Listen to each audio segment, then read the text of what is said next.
Hi, welcome to 1500ESPN.com. My name is Andrew Krammer. I appreciate you joining me here live from the NFL Scouting Combine, where we heard General Manager Rick Spielman for the Vikings talk twice today.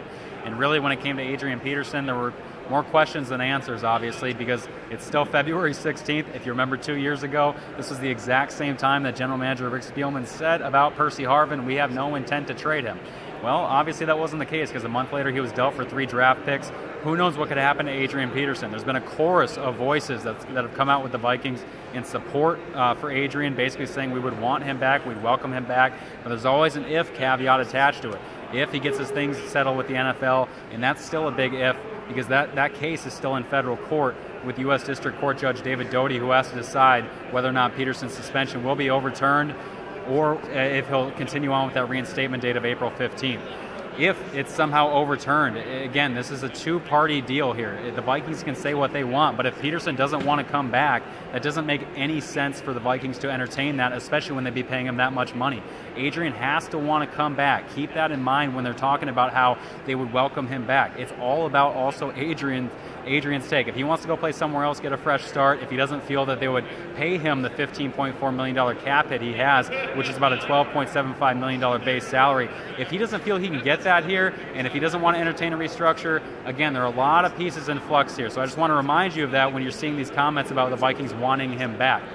Now, to real combine news. What have we heard out of today? Well, we had offensive linemen talk in the backfield, or in the background here behind me in this giant media room. We didn't hear from the big names, which is kind of disappointing. We didn't hear from TJ Clemmings. We didn't hear from Brandon Scherff.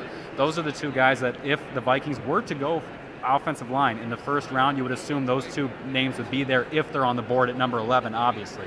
Scherff's the kind of guy where he's been kind of talked about as a Zach Martin type draft pick, who the Dallas Cowboys got as a tackle, moved inside at guard. Obviously, the Vikings could use help at guard, left guard specifically, where Charlie Johnson, his contract could be in flux. Then again, he's just getting older, wasn't as impactful. Obviously, that's all been said and done. What else did we learn here? We obviously learned Matt Castle. Nothing definitive yet with him. He's set to earn $5 million next year as a backup. That would make him the third highest paid backup currently, and then can make him the highest paid backup because those other two guys, Matt Schaub and Chase Daniels, those situations are also in flux, and there's no guarantee those teams are going to pay those backups. So Rick Spielman came out today and said basically, hey, there's nothing definitive with Matt Castle yet. We'd like to look at our options in the draft. Obviously, Christian Ponder is going to be a free agent coming up. So if Christian's not here, they have a hole to fill, whether that's a third guy on the practice squad or a third guy on the active roster. Either way, they're going to have to look at quarterbacks in free agency or the draft.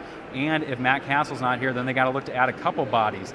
But when you look at the free agent market, to me, there's no reason why you wouldn't want to try and restructure Matt Castle, at least to a $2-3 million deal, something, because he, in my opinion, he has earned to be one of the better paid backups in the league. He'll be 33 next year. It's not necessarily an ideal age, but ideally you won't have him play at all, and he'll be earning that check behind him.